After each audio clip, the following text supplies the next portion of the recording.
மறைந்த சுதந்திர போராட்ட வீரர் பன்ருட்டி கார யூசுப் அவர்களின் மறைவிற்கு ஆழ்ந்த அனுதாபங்கள், வருத்தங்கள். இன்றைக்கி தமிழ்நாட்டில் பல அமைப்புகள் அமரன் திரைப்படத்திற்கு எதிராக போராட்டம், ஆர்ப்பாட்டம் நடத்தியிருக்காங்க. காரணம், அந்த திரைப்படத்தில் பல காட்சிகள் புனையப்பட்டோ திருத்தப்பட்டோ இஸ்லாமியர்களை தீவிரவாதியாக காமிக்கிறாங்க. முதல் விஷயம் என்னென்னா, இந்த மாதிரி திரைப்படத்தெல்லாம் நாம் கவனிக்கக்கூடாது. ஒரு திரைப்படமாக பார்த்து விட்டுட்டா இதெல்லாம் அந்த படத்துக்கு அவ்வளோ விளம்பரம் கிடைக்காது. அந்த நடிகர்கள் ஃபேமஸ் ஆக மாட்டாங்க. காரணம்னா, அந்த கதையுடைய அம்சமே இந்திய இராணுவ வீரரை பாகிஸ்தான் தீவிரவாதிகள் கொள்கிற மாதிரி தான் இருக்குது. ஸோ அந்த நேரத்தில் பாகிஸ்தான் தீவிரவாதிகள் சொல்லும்போது அவங்க அந்த மாதிரி காமிக்கிறாங்க. அதை தாடி வச்சுக்கின்னு, குல்லா வச்சுக்கின்னு, நமாஸ் படிக்கலாம் காமிச்சிட்டு அவங்க கொலை பண்ணுற மாதிரிலாம் காமிக்கிறாங்க. இதை ஓரளவுக்கு தவிர்க்கணும். இந்திய திரைப்பட சினிமா நடிகரும் சரி, தயாரிப்பாளரும் சரி, இந்த டைரக்டரும் சரி, இல்லை கதை எழுதுறவங்க சரி, கொஞ்சம் தவிர்த்து தீவிரவாதிக்கு அவங்க பிரச்சனை ஒன்றும் கிடையாது. தீவிரவாதிக்கு எந்த ஒரு மதமும் கிடையாது. இப்போ குறிப்பாக சொல்லலாம் இந்துக்கள்னு நம்ம சொல்லக்கூடாது, அது கூட தீவிரவாதி இருக்காங்க. இப்போ சாதாரணமாக என்ன ஆச்சுன்னா, கலைஞர் காலத்தில் ஒரு பெண் தீவிரவாதி புர்கா போட்டு அணிஞ்சு தமிழ்நாட்டுக்கு வந்துருந்து கேள்விப்பட்டு உளவுத்துறை மூலம் ஒரு தகவல் இருந்தது. அதை காரணம் கட்டினாங்கன்னா பல போலீஸ்காரங்க என்ன பண்ணாங்கன்னா, அந்த தீவிரவாதியை தேடுறதுக்காக இஸ்லாமிய பெண்கள் புர்காவை அதாவது முகத்தை காமிக்கணும்னு சொல்லி கேட்குறாங்க.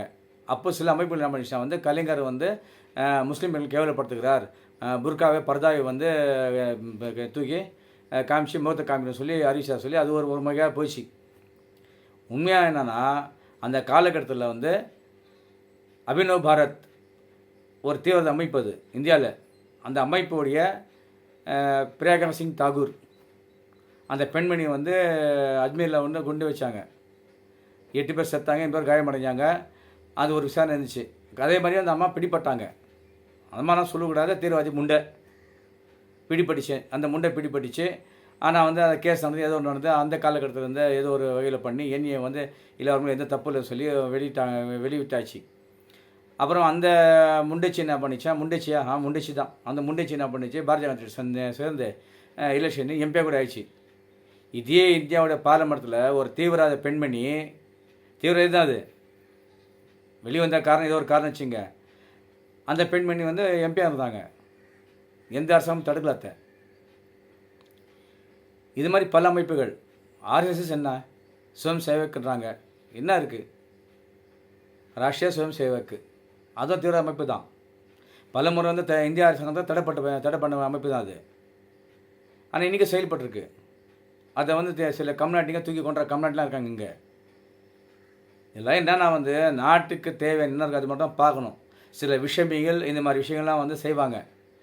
படத்தின் மூலமாகவோ, தெரிஞ்சோ தெரியாமலோ படத்தின் மூலமாகவோ, கதை மூலமாகவோ ஏதோ ஒரு விஷயத்தை கொண்டு வராங்க. நம்ம அதுக்கெல்லாம் என்ன சொல்கிறது, கோவப்பட்டு தேவையில்லாத நம்ம மனசை இது பண்ணிக்கின்னு எல்லாம் தேவையில்லாத விஷயம்லாம் பண்ணக்கூடாது. அது அவங்க தூக்கி வச்ச மாதிரி ஆகிடும்.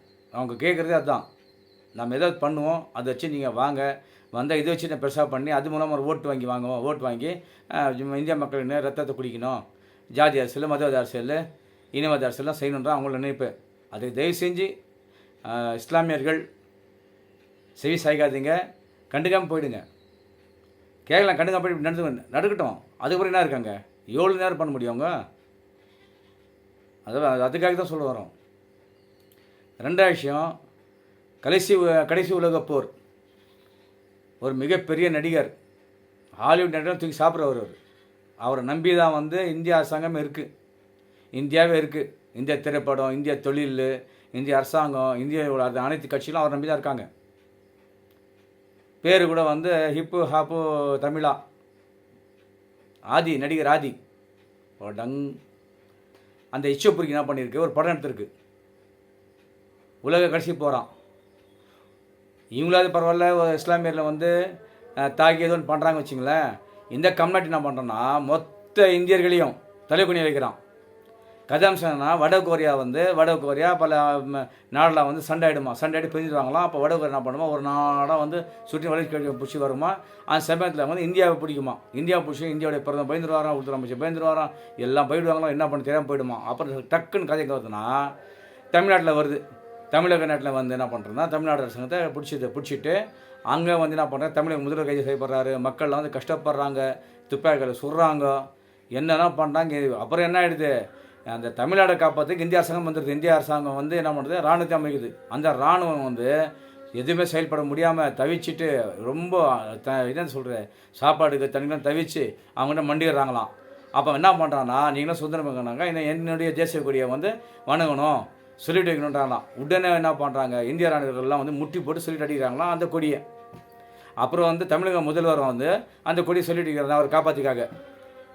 இது ஒரு கதையாங்க. இது புறம்போக்கு எச்சப்பொறுக்கி நாய் இப்படாட கதை எடுப்ப ஆதியா பேதி மாலை கதை நெட்டிச்சுக்கலாம் பாருங்க. அவன் இவனுக்கு வந்து முதல்ல என்ன பண்ண, முதல்ல இவனத்துக்குள்ளே போடணும் இந்த கம்நாட்டியை. இவன் தான் பெரிய தீவிரவாதி பிறகுது.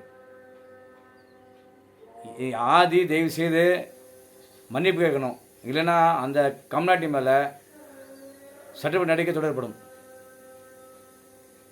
அப்புறம் என்ன பண்ணுறாரு இவர், அந்த இந்தியாவில் முடியாதான், யாரால் காப்பாற்ற முடியாதான், இவருக்கு கெஞ்சுவாங்களாம். இவர் புளுத்திட்டு எல்லாத்தையும் புளுத்திட்டு ஒரு 5 பேர் வச்சு பெரிய புளுத்திட்டு இந்திய நாட்டை காப்பாற்றுவாராம். அப்புறம் உலகம்லாம் அப்படி பல ஆகிடுமா, இந்தியா வந்து வளர்ச்சி ஆகிடுமா இந்த கம்நாட்டினால. அவன் மூஞ்சியாக அவனும்